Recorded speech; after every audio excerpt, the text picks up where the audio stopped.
No, I'm just fat, you bastard. Wow. So, I'm so sorry because it's just the way you're not fat, but in this little area, you can understand. I just drink a lot of beer. Two Jews, both big and tall, no subject too small for the good guys. A Mother's Dream premium podcast team, make it your weekly routine. It's a Good Guys. And if you don't give us 5 stars, what are you nuts? What are you nuts? Yeah, we're the good guys, we're not the great guys. We're just so good guys. Whoa.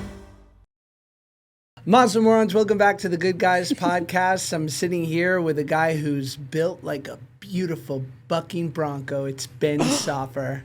Oh my God, that was so nice. Thank you. Welcome. I prefer to think of myself as a Clydesdale, that Clydesdale Olivia that I rode up the Utah mountains. Yeah, remember that? Yeah. I'm sorry, Olivia, that you share a name with the Clydesdale that I rode. But look, this Clydesdale was fantastic. She was gorgeous. She took my 280-pound caboose up the mountains. But yeah, that poor horse. They had to retire her. Did I tell you that? They retired her after your ride? Of course. I was her last ride. There was no tread left on her horseshoes.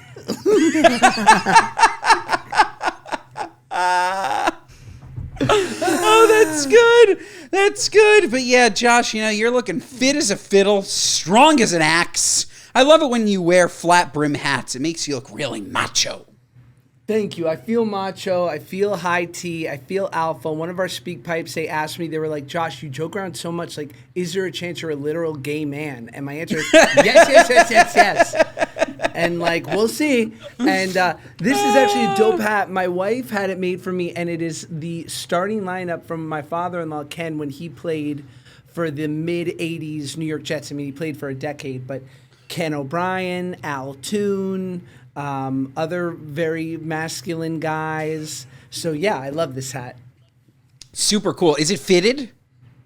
It's fitted. It's just so my wife. This is just so her. Wow. The perfect present. Fitted. Yeah, Josh, I can't do fitted hats. It looks amazing on you, on me. They never look good. I don't know why. I can only do a snapback, and even the snapbacks, I'd say 90% of hats don't look good on me. What is it? Is it your head shape? I think so. I think it's the combination of a large head that meets a bit at a point. It's rather eggish on when I tuck back my hair. I think it's my head shape. I think it's my head girth. And I think that because of that, it rises up a little in some areas, but down a little in others. So I can't ever get that perfect fit. You know what I'm talking about? I almost need the way that people have custom suits, I need a custom hat. Think about this business, Josh, one of one. You send in your exact hat dimensions, okay? Yes. They measure from here to here, here to here, and they send you a hat that's only good for you. I love it. I'm in. I'm down to clown. Right? The thing is, it's probably very difficult to scale, but it would really help me. I get terrible headaches from hats. I think because they just don't fit. I don't like the feeling of my head being squeezed. I couldn't agree more, Ben. I feel seen. I have head tension. I don't like anything even remotely squeezing. I can't even wear Beats headphones. So why do you wear hats so often then? Because you wear hats. If you've noticed, I don't wear hats. As much as humanly possible, I don't wear hats. Even on a golf course, which is, you need to wear a hat. People look at me, they're like, you're not going to wear a hat? I'm like, no, I don't want to wear a hat. Unless I have to wear a hat, I'm not wearing a hat. And I think I look good in hats, but I don't wear them because they hurt me. You're saying they hurt you, yet you wear them. Why? I think for the podcast, here's the thing. I have, and I don't know if you would identify with this, I have difficult hair. I have great hair because I have a lot of it. But it's very coarse. It's very North African. It's very thick. It's like, I remember once a family friend, their little daughter, I put her on my shoulders and we were walking around and she put her hand in my hair and went, wow, it's like a dog.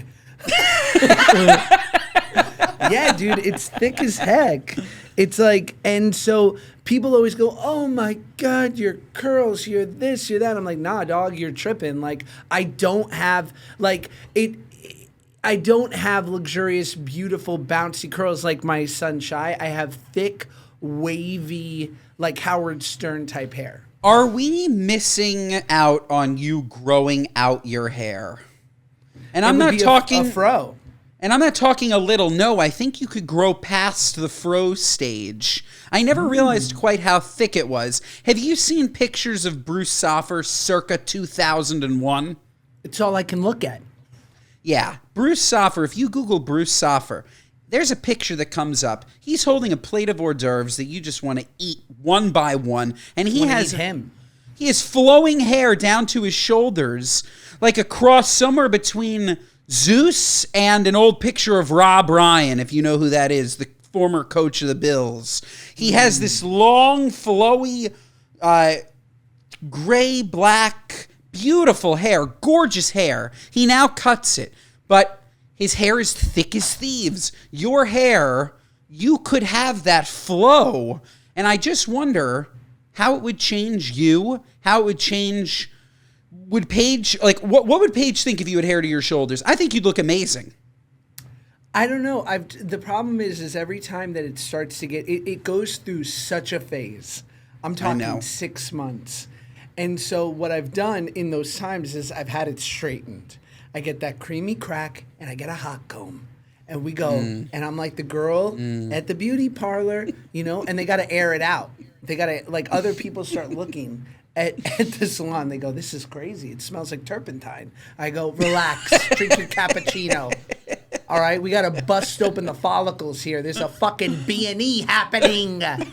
And then my boy Sharon, the greatest, is like crushing it, just being like, you have very, how you say in English, fat follicles. You know, your follicles are fat. And I go, shut up. And so then I straighten it, but then it's weird, right? Because you're really damaging the hair. So it kind of looks good, but then it kind of lightens it, and I get like a weird Florence Henderson bob. I'll show you. There are pictures of me with long hair. I've seen longer hair, but I've never seen long hair. I'm not talking about longer hair. I'm talking about really man bun potential, that length. Wow, douchebag shit. I think you with long hair, your personality would change. I think everything would change, Josh. You would be trying out for different roles. Who knows? I think your whole life could change with just longer hair. I don't know, but then also, dude, like I have seen a lot of guys, because I'm going to be 40 next year, which we can talk about, but I'm 38 now. We need to throw a fucking party. We need a party, a big-ass party.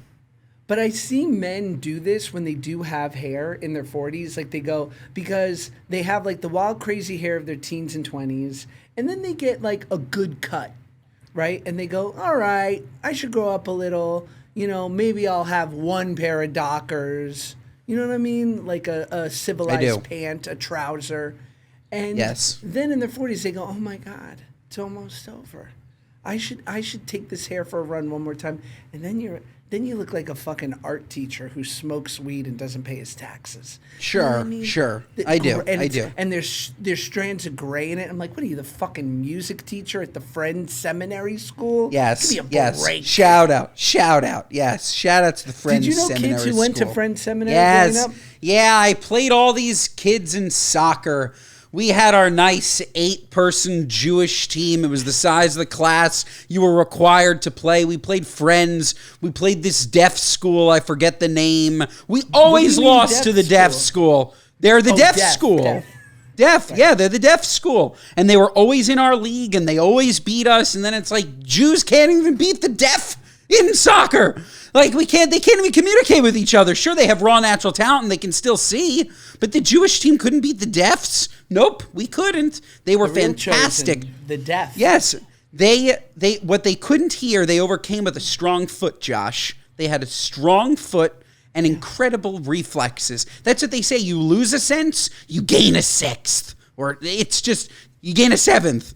You gain all of them. You can taste colors. No, I don't know. So yeah, we would lose to them. But yeah, of course I know friends, absolutely. And yeah, their teachers 100% smoke cigarettes.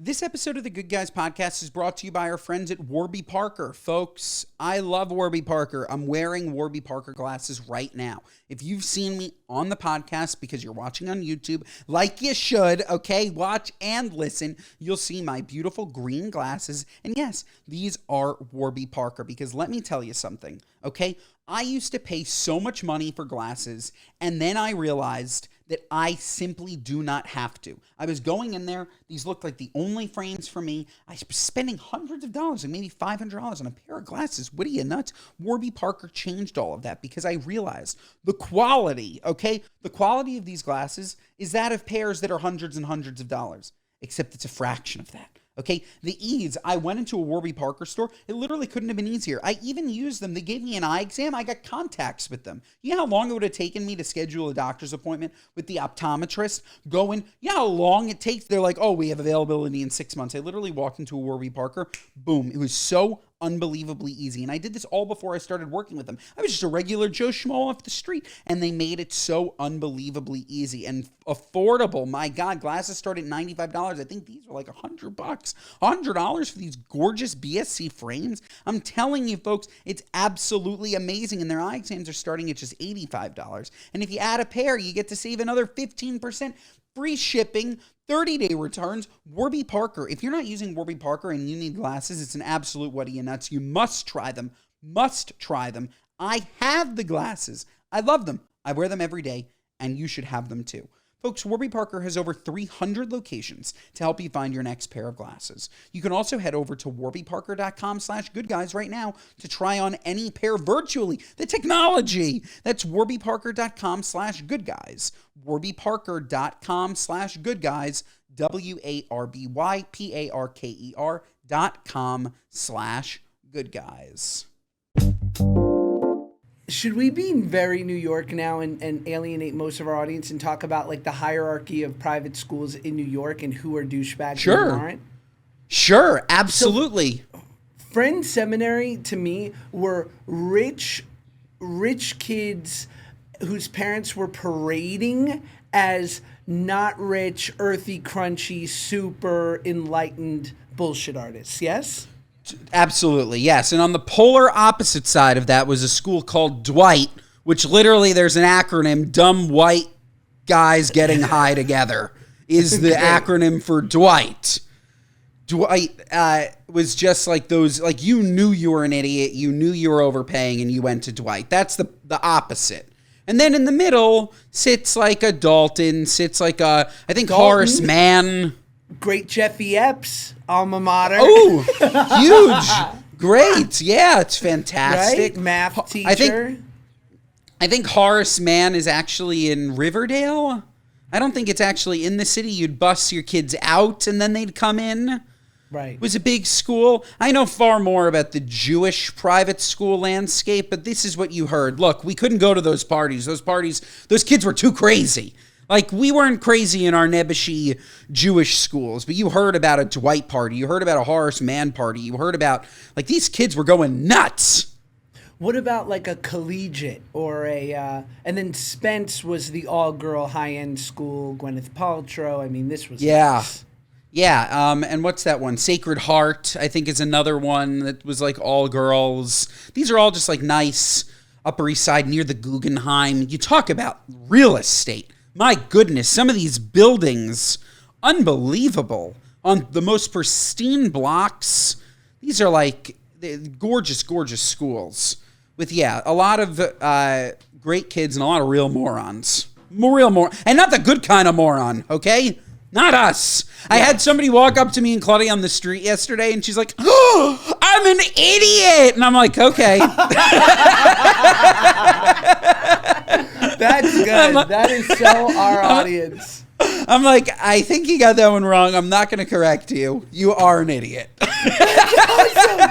Yeah, it was really good. It was really good. She's like, I'm an idiot. I'm like, you are. Like growing up, I went to performing arts high school in New York. The hierarchy of performing art, there were 3 performing arts schools. There was LaGuardia, PPAS, and PCS.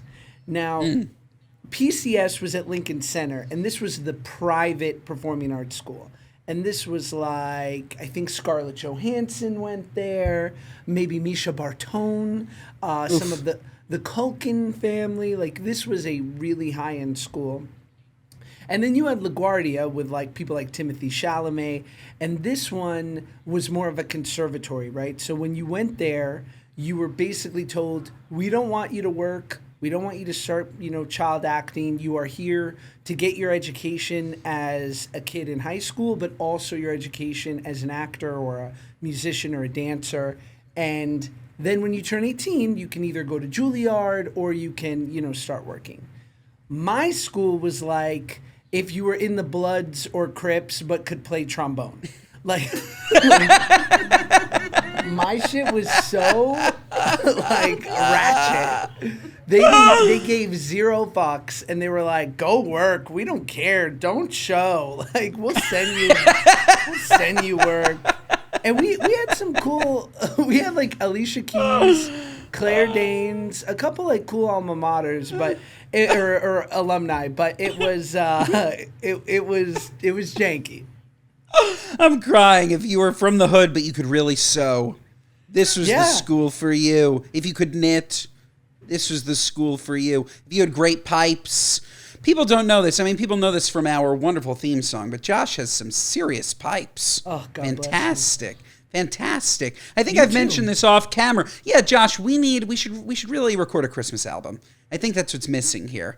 I think that we're still a little bit, I only think of this when we have 3 months till Christmas, so maybe we do it for the following Christmas, but I think a short Christmas album. Maybe we write one original and we sing a couple of parodies. I think it's a wonderful idea. I think maybe just a single where we blend Hanukkah and Christmas and call it Oy vey, it's Christmas. I love it. Oy vey, it's Christmas time in the city. Whip Oy vey, out it's Christmas. So much traffic, like it's just as fetching. Yeah. Ooh, that's good. Oy vey, it's Christmas time in the city. That snow will surely turn to slop. I don't know. Or what's it called? Or the snow will turn to, what the fuck is that called when it's black? Slush. Slush, yeah. Yeah. Or like, the Hanukkah isn't really represented in the Macy's windows. I love it. I'm in. Yeah. We can talk. I mean, I'm getting sick from all this central heat in December. Just things that apply to us. I love it. Or instead of The Grinch Who Stole Christmas, it could be Mamdani Stole Hanukkah. You like that? You like that? Love it. Right? Love it. I think that would be a hit. I think it would be a hit. If his name was Zofran Mamdani, I'd like him more. I'm always, I just love Zofran. I love an anti-nausea pill. Oy vey, it's Christmas. We just need the tune. Like, what is the tune? We can't make it like it's the cantorial read at Saturday. That's what I want to do because I'm so good at that read. Oy vey, it's Christmas time in the city now. Oy vey, it's time for Christmas here Tuesday. Great, amen. No, it needs to be like upbeat. Oy vey, it's Christmas. Oy vey, it's Christmas. Oh, it will Let's be. spread some holiday cheer today. Well, this is a fun thing to look up, but it famously, almost exclusively, Jews have written all the great Christmas music. Yes, they have. They have. Yeah, did you know that, Olivia? We love. We're good for something. I keep trying to tell you, Olivia. We are worthwhile. We love contributing. We are. We love contributing to culture, Josh, don't we? We love it. We love Christmas. We love it. Honestly, most of these holidays. All right, ready? Let's go through it. Famous Christmas songs written by Jewish songwriters. White Christmas, Irving Berlin. Okay? Let It Snow, Let It Snow, Let It Snow, Sammy Kahn and Julie Stein. Rudolph the Red-Nosed Reindeer, Johnny Marks. Rocking around the Christmas tree, Johnny Marks. Santa Baby, Joan Javits. Chestnuts roasting on an open fire, Mel Torme. Silver Bells, Jay Livingston. I love our people! And last but not least, Ivey, It's Christmas by Josh Peck and Ben Sopper. I'm telling you, Josh, it is a hit. It's a hit. I love it. I'm in. And, we also talk about, I think let's use this as a springboard to really talk about our next 5-year plan. Because we joke. Please. But I really think we should have, and you'll see in another couple months with the wonderful Ruby, like between Miss Rachel, Mika, Blippi, all these kids, songsters, and all this kids programming. I know you and me, we are the kind of beta, unassuming dudes who can really create a wonderful children's program, I think. Unassuming, we could absolutely do it. This morning, Josh, I baked a sourdough followed by a challah, both from scratch. It's as beta as it comes. I could do children's programming. Yes. Let's teach the kids how to make their own starter, which, by the way, I named Euphigenia Doughfire, dear, in case I didn't tell you. You like that, right? Pretty good. But yeah, we're just like a couple of good guys. Let's do children's programming. Let's be the Mr. Rogers that we wish to see in the world. I'm in. Love it. And maybe we do practical things like this is how to file your taxes. Like we start them early. Yes. Yeah, I love it. I'm in. I'm 1,000% in. This is how to set up your Ring camera so you can spy on your neighbor's little Billy, Yes. This episode of the Good Guys Podcast is brought to you by our friends at Saxx Underwear. Folks, Saxx makes men's underwear that have been described by publications such as Men's Health as life-changing. If you have a man in your life, you got to get him some Saxx underwear. If you're a man, you got to get yourself some Saxx underwear. I know, you're still wearing your old undies, but you got to get new undies, especially undies with technology. It's cool to have underwear tech. Saxx is the original pouch underwear, changing the game since 2006 with its patented ballpark pouch technology. It's the most comfortable underwear for men, period. And they have styles for every situation, from lounging to high-intensity sport, featuring technology like cooling cotton, breathable fabric, and no ride-up legs. It's worn by 100,000 plus men and professional athletes alike. Saxx underwear is designed with the ballpark pouch, a patented 3D hammock that keeps everything in place and prevents unwanted skin-on-skin contact. That means no chafing, no riding up, no weird adjustments during the day, and no more ball sticking to the leg syndrome, okay? No more of that. And folks, Saxx underwear brings completely next level comfort, fit, and function that your decade-old pairs of underwear simply do not have. And it's the kind of underwear you'll notice when you first put on and then forget about because it's just that comfortable. And once you try Saxx underwear, you'll realize your old underwear never stood a chance. What are you, nuts? Think about it. You change your oil, upgrade your phone, rotate your sneakers, but you're still rocking those same stretched out boxers from college? What are you, nuts? Your underwear is the only thing you wear every single day. Saxx underwear gives you breathable fabric, no ride-up legs, and a pouch that keeps everything in its lane. Upgrade your drawers, upgrade your day. Check it out at saxx.com, saxx.com. That's saxx.com, saxx.com. This episode of the Good Guys Podcast is brought to you by our friends at Square. Folks, we love Square here at the Good Guys Podcast. My dad has been using Square forever to power his cafe. And I'm telling you, folks, your all-in-one business partner making your day-to-day easier is Square. From point-of-sale systems like my dad uses and payments to inventory and customer tools, Square brings everything together in one simple platform so you can stay organized, sell anywhere, and keep things moving.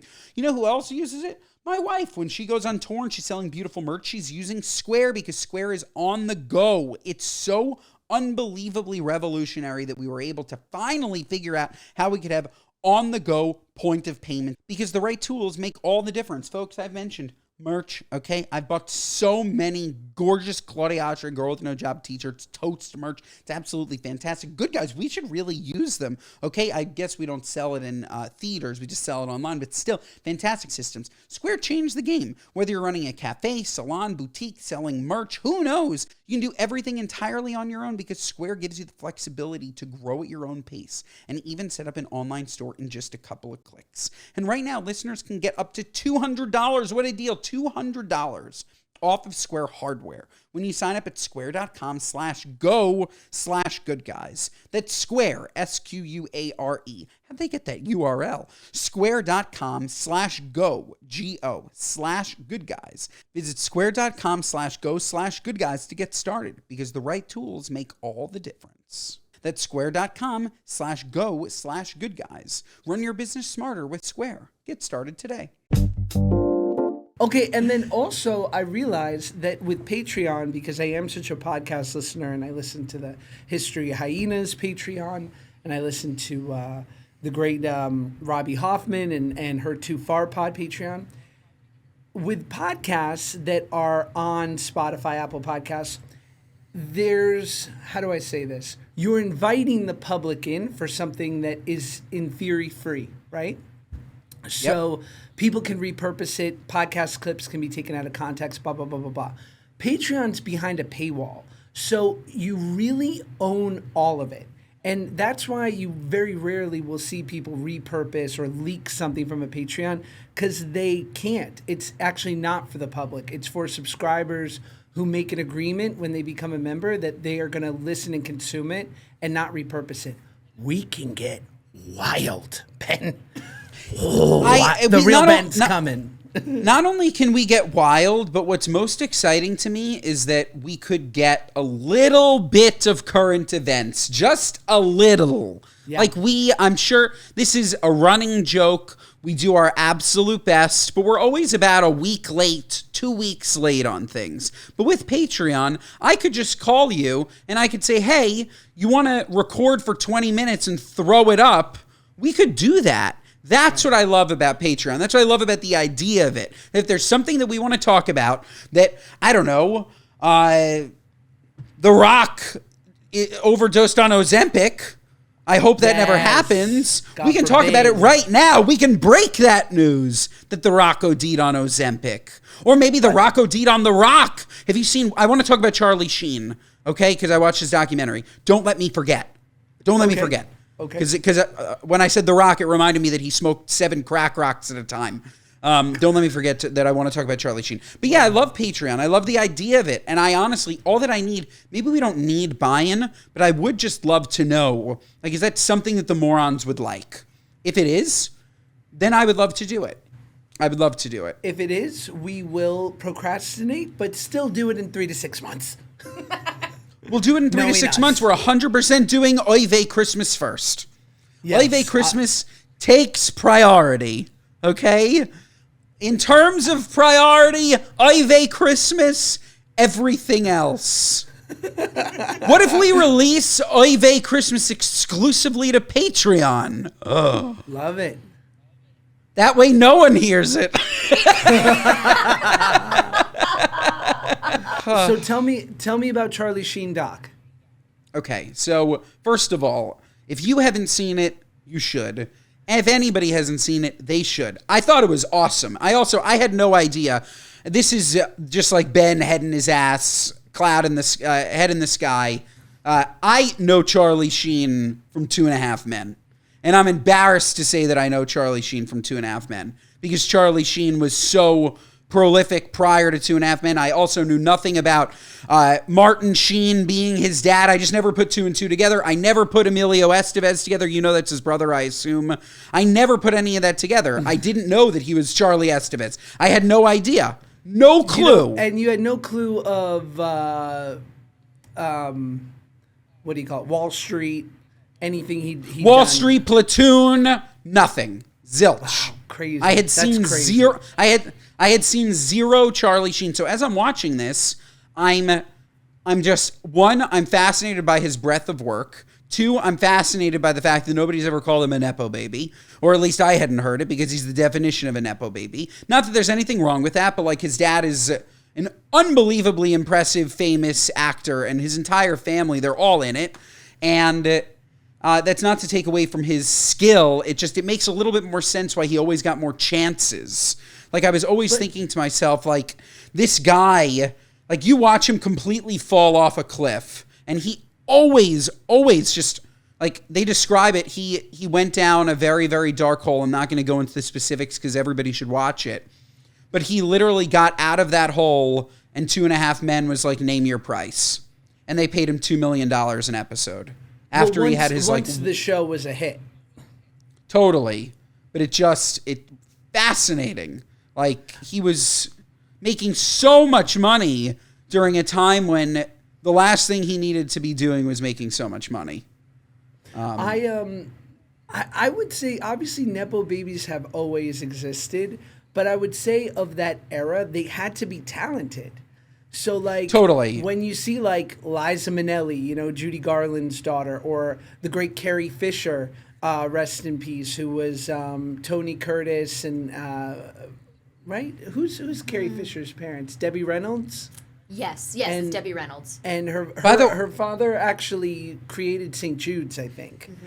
And then, and Jamie Lee Curtis is Tony Curtis's kid. Like, but they're so talented. I think, unfortunately, in the last 20 years, we've seen a lot of that Nepo bullshit, and they're just kind of What I meant by that, just to clarify, I love the idea of a Nepo baby in any industry. The dream is for somebody to build a family business and to work for it. Like, I don't ever think that I never look negatively upon somebody whose parents built something for them. That is like the dream.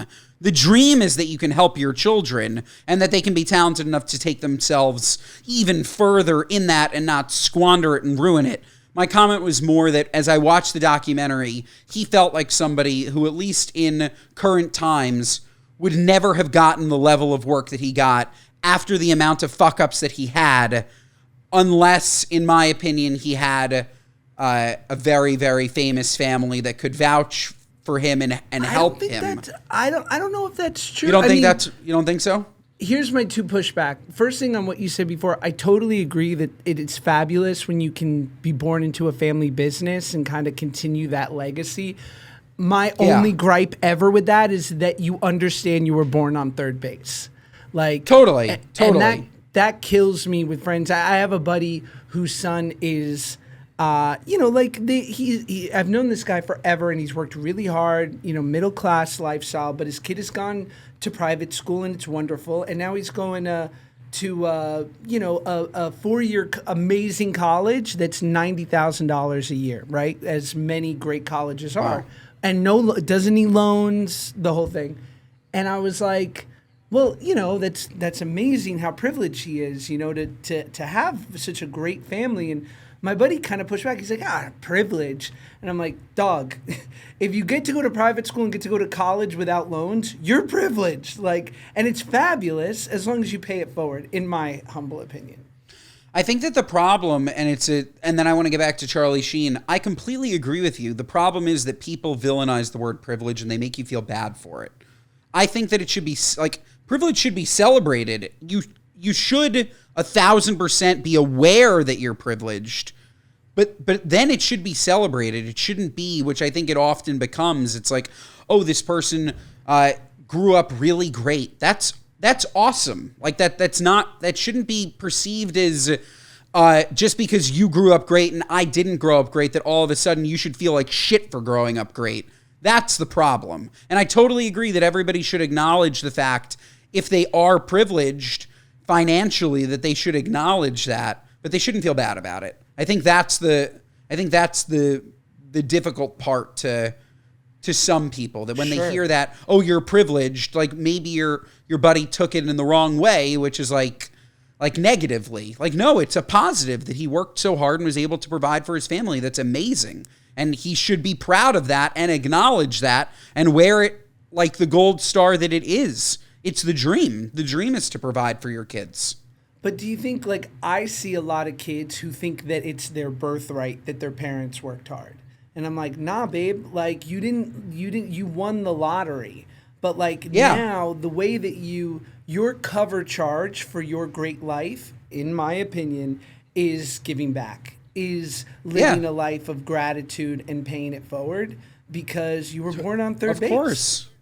Of course, but that's 100% with the way that you're raised. Like if you're raised by douchebag parents who don't believe that, then you're not going to do that. Sure. It requires a very, very specific, which I don't necessarily want to blame the kids for. Like there are great people the same way that, like, regardless of economic status, there are great people, great parents, terrible parents, and terrible people. They exist up and down. And teaching your kids morals has nothing to do with how much money you have. So you're going to have these kids that just have a lot of money and weren't taught the right things to do with it and the right way to treat people. And then on the inverse, you're going to have people that were born with nothing that were taught to give their last dollar because that's just how they were raised, that if somebody could always need something more than you need it. So that's all to say that I don't always blame the kid. I would always blame the parent. The kid, once they're old enough, should sort of get a grip and acknowledge the fact that they were born on third base. And by the way, if they were born on third and couldn't take it home, loser. Totally. Loser. That's what I loser. call it. It's a sack fly and you score. Sack fly and you score. Couldn't agree more. And to your point, I agree with you up till a certain age with kids, and then like when they're in their late 20s, I'm like, careful because you're getting close to the ILL, the invisible loser line. Okay, and if you 100%, 100%. If you blame your parents at 30. Nah, I mean, sure, I do it at 38 sometimes, but there were some revelations. But and to the Charlie Sheen thing, I think you make a great point. But my feeling is that if he wasn't so damn talented, two things I've heard to be true about Charlie, despite the fact that he has a disease and an addiction that seems to be one of a Hall of Fame levels. You hear that he was a good dude that like kind of shined through even when he was creating so much wreckage, which is something. And then he's so damn talented that I think people were like, God, you're just you're undeniable even through this BS. But and they were constantly weighing like, how much should we deal with your BS because of how talented you are? And eventually the scales were not in his favor, clearly. I mean, they weren't ever not in his favor. I guess that's what I'm trying to say. So, but maybe you're right. Maybe it's just talent. Like he really, in watching that documentary, he would go on a 7-year bender and come out of it with a bigger opportunity than he had before. Like it, and maybe it's just him. Like I'm just trying to looking back on it and like watching the doc, you're just thinking to yourself, how does this keep happening to this guy? It's almost like, again, I'm a spiritual, as religious as I can person. It's almost like Hashem or God was rewarding him every time he stopped and like forcing him to say like, look, if you just stop, everything is here for you. Last time you stopped, everything was here for you. This time, they're paying you $2 million an episode. Just stop. And to what you just said, it was very clear and on display an addiction of just incredible magnitude. Like he was talking about how he would smoke 7-gram rocks at a time. Hell and that's live $350, I think. And $350 for real. And live. And he spent so much money with his drug dealer that they interview his drug dealer, who's now not a drug dealer, who has a condo in the hills, paid for by Charlie's money. Like he goes on record and. I'll spoil one thing because I thought it was just amazing. If you're going to watch the doc, spoiler alert, I'm sorry, but I wanted to share this. His drug dealer is the reason why he stopped doing drugs, because they knew that Charlie would never stop smoking crack. So his crack dealer slowly made crack less potent. He made it less potent every single time he sold it to him and never told Charlie until afterwards. So finally, Charlie went to him and he's like, I'm smoking all this crack and it's not doing anything for me anymore. I'm just not going to smoke crack anymore. He like weaned him off it by having him smoke bad crack. It was mind-blowing. It was like... Wow, we're doing that with Myers Binky right now. Like literal same thing. By the way, we're also weaning Ruby off the Passy. By the way, the Passy is the devil. Okay, this devil Passy, it's no good. If you can get your kids not, just saying, if your kid needs it, whatever. If you can get him not or her not to take the Passy, it'll save you. This Passy's no good, but yeah. They have a step down pack like Nicorette for babies. Where it's like a full pacifier and then 3 days later it's like a 3/4 and then it's literally what Charlie Sheen's drug dealer did, and then a half and then a quarter. That's so funny. Yeah, and they get so pissed that they're like, get this away from me, I don't want it anymore. That's so funny. Ruby just uses his hand. He just like uses his fist. He just like loves it. He'll just like rub the gums and then he'll fall asleep. But he's been no Passy. Passy clean for a week. I wonder what his sobriety day from the Passy is. Day count. I gotta get him a chip. This episode of the Good Guys Podcast is brought to you by our friends at Signos. Folks, you need to know what foods are making you feel good and bad. It's incredibly important. You need to start listening to your body. The same way that when I eat a bagel and all of a sudden I fall asleep, it probably is happening to you with something else, but we don't know exactly what it is. We do know that it has to do with sugar. We do know that it has to do with glucose, which is why I would highly recommend using Signos if you're trying to manage your weight more efficiently, if you're interested just in understanding how your body reacts to certain foods. Maybe it's stress-related, sleep-related, who knows? Signos is going to help you understand that. And knowledge is power, my friends. Knowledge is power. Let me tell you a couple of quick stats, okay? 73% of U.S. adults are classified as overweight or obese. Damn. 88% of Americans are classified as metabolically unhealthy.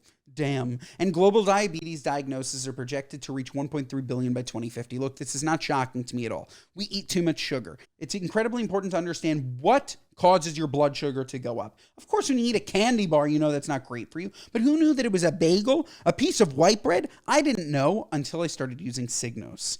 Because when you eat carbs, your blood sugar rises. Your body releases insulin to shuttle that sugar into your cells for energy. But if you're insulin resistant, the sugar doesn't get used properly. It lingers in your bloodstream. That's where weight gain, fatigue, and long-term health risks start to build. And what I like to call brain fog, okay?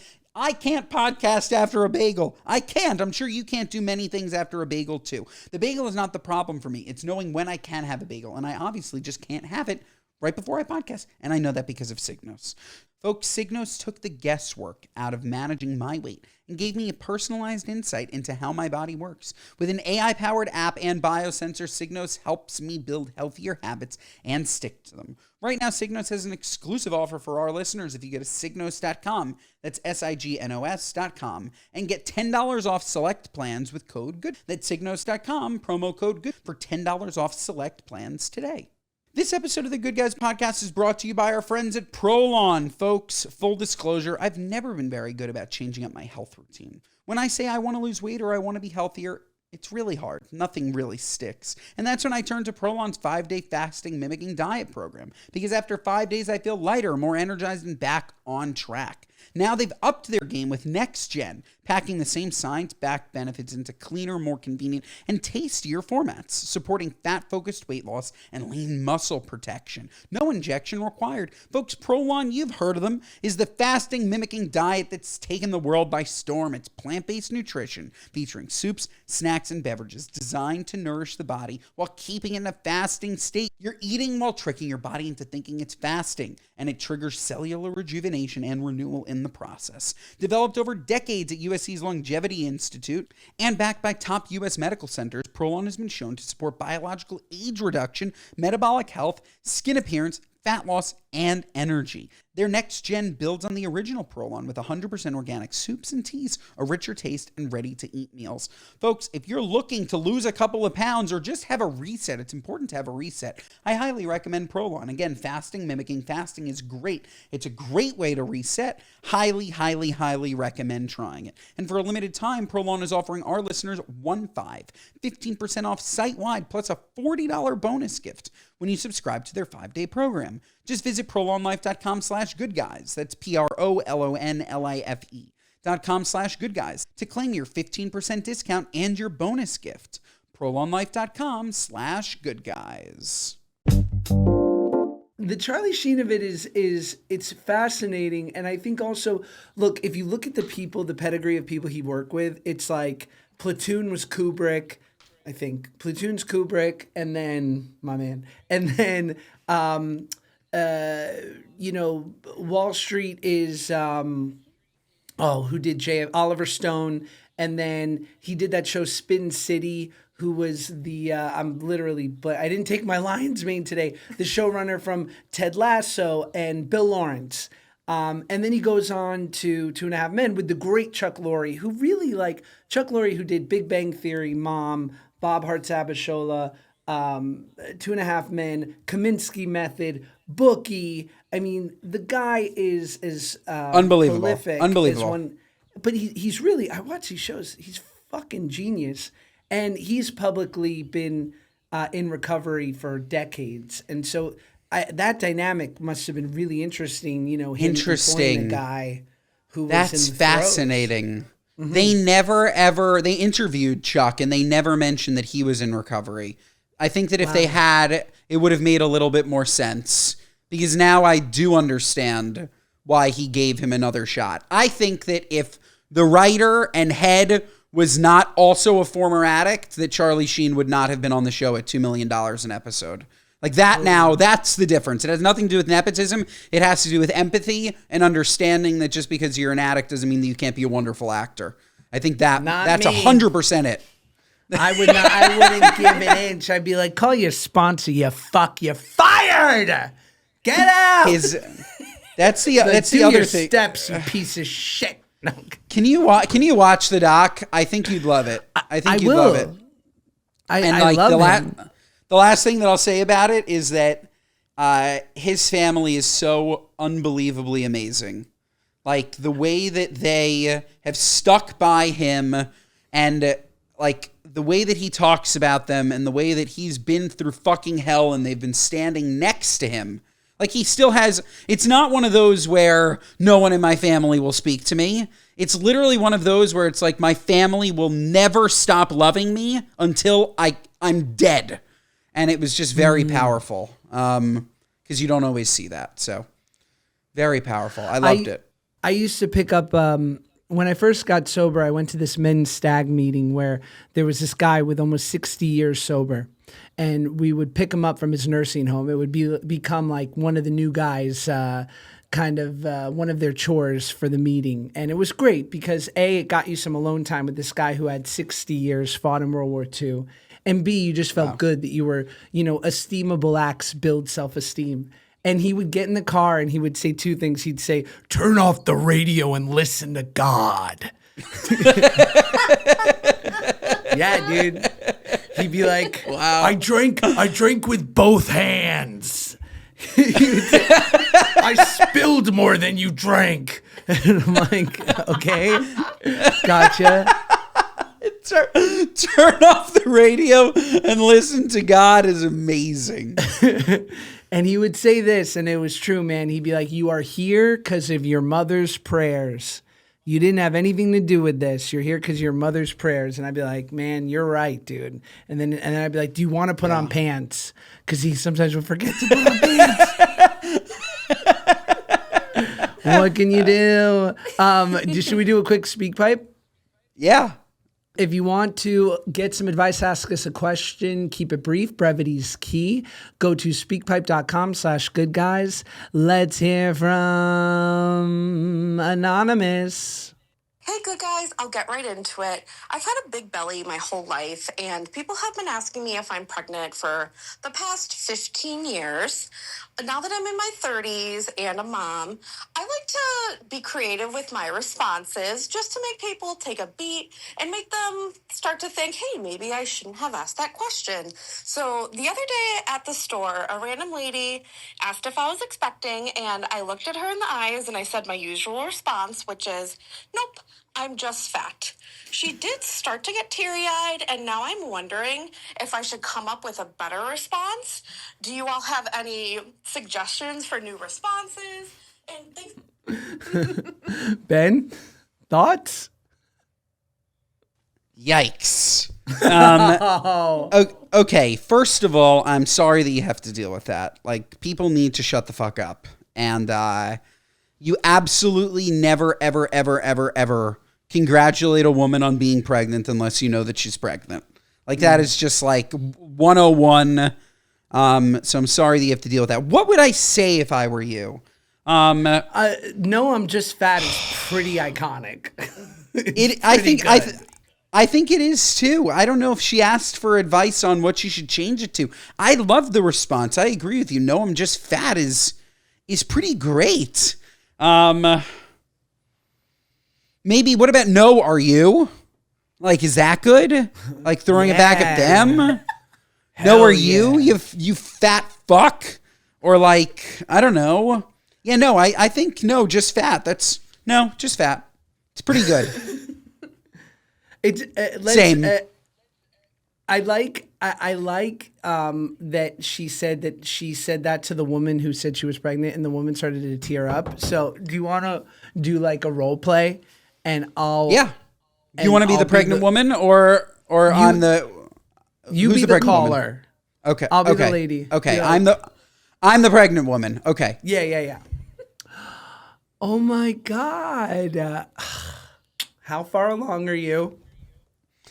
I'm not. I just had Subway for lunch. That's what I would say to her, okay? Or I'd say I just had a sandwich, okay? That's what I'd say. You're not pregnant? No, I'm just fat, you bastard. Wow. I'm so sorry. Because it's just the way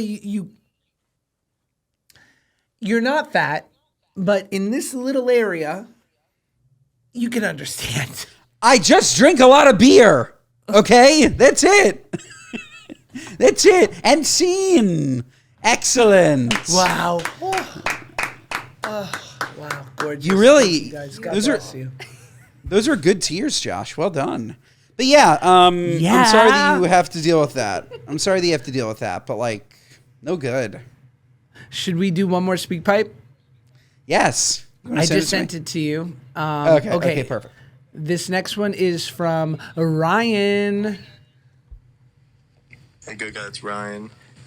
Calling for advice. My girlfriend and I have been going out for a few months, and we've been just restaurant hopping around the city, having a great time, great food.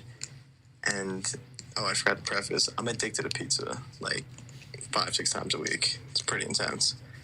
And she doesn't know. She kind of knows, oh yeah, I'm into pizza, whatever. And after dinner, we go back to her apartment.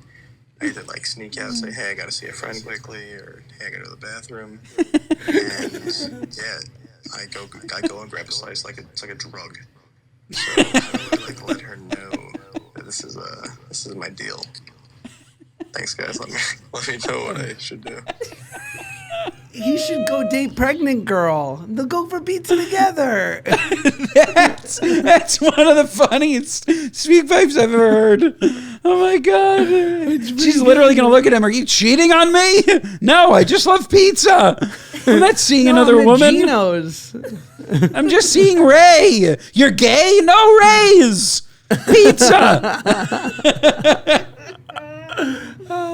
So good. Advice, definitely just tell her that you are eating pizza. It's not a big deal. And you sound skinny, okay? Having a pizza addiction isn't a problem for a skinny guy.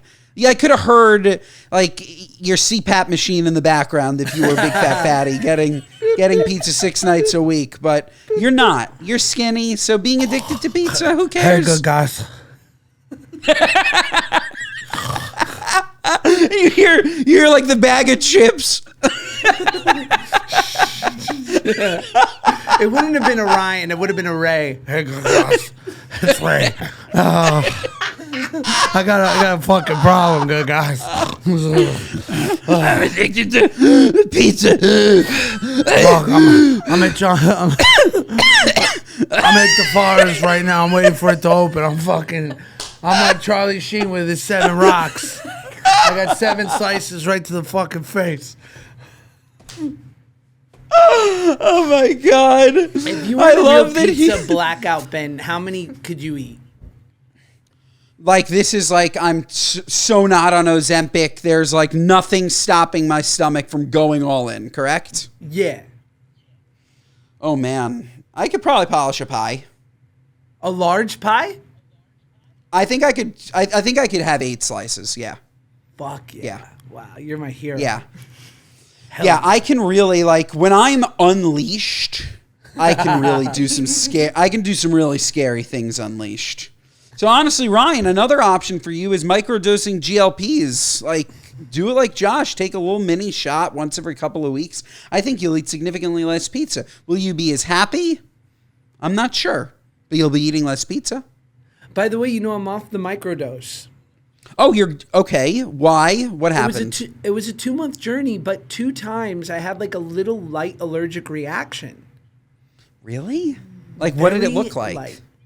It looked like hives, but like kind of all over. And then I would take a Zyrtec and it would go away. And I just think like, I don't know. I think God was like, you're greedy, bro. You're greedy.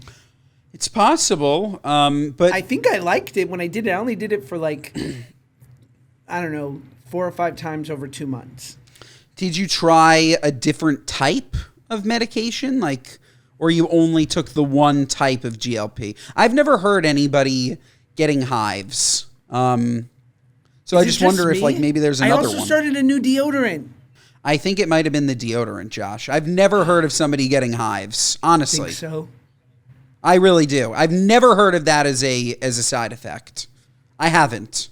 And I don't think that God is thinking that you're greedy, because in the words of the great Terry Dubrow, this is important for all Americans looking to fight inflammation.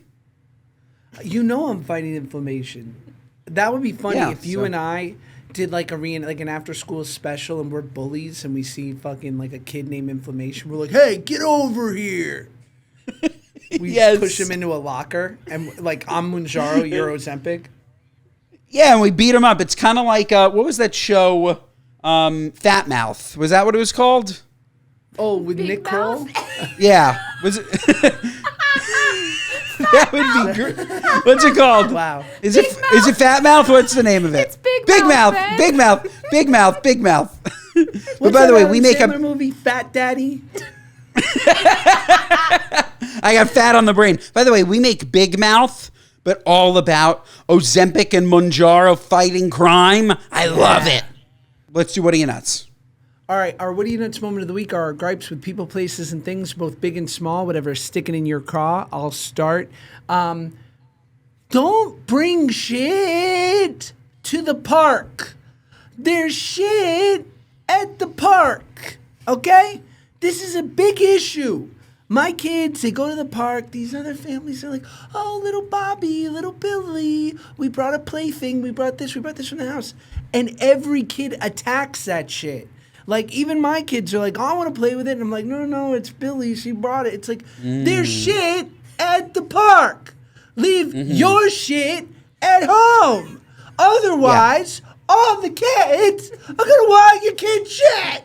And I got to fucking jump in the middle of it and, like, be like, you know, on top of my kids and your kid. And I feel bad. I'm embarrassed. But I'm like, also, you're an idiot. What are you, nuts? Nuts. If you want to bring shit, bring it to a lawn, not to a park. There's a slide, there's monkey bars, there's sand. There's plenty of shit for them to do. I completely agree. It's built for the park. It's like built for everyone. It's built for everyone, Josh. My what are you nuts moment, I know you can relate to this. I've been getting my beautiful creatine. I absolutely love it, but it doesn't only apply to creatine. It's anything that you get. Maybe it's protein powder, Josh, where you open it up and all of a sudden your entire hand has to go to the bottom to find the scooper. What are you nuts? This is a huge problem. I end up getting creatine all over my hand. All of a sudden my creatine, who knows the last time I washed my hand? I'm dunking it in. It's completely ruined. Then I pull out the spoon. The powder gets everywhere. Tape the spoon to the top of the jar. This must change. I will no longer be buying products where it has to be a find your own spoon, a journey. This isn't a game. I ordered a supplement. I ordered protein. I didn't ask for a game to find the spoon, okay? What are you, nuts? You know what else is nuts, Josh? Not giving this episode 5 stars. That would be a what are you nuts? Listen to us wherever you get your podcasts. Watch us on YouTube. Share our clips, Instagram and TikTok, folks. We're going viral again. Mondays and Thursdays, folks. We will see you next time. Bacho.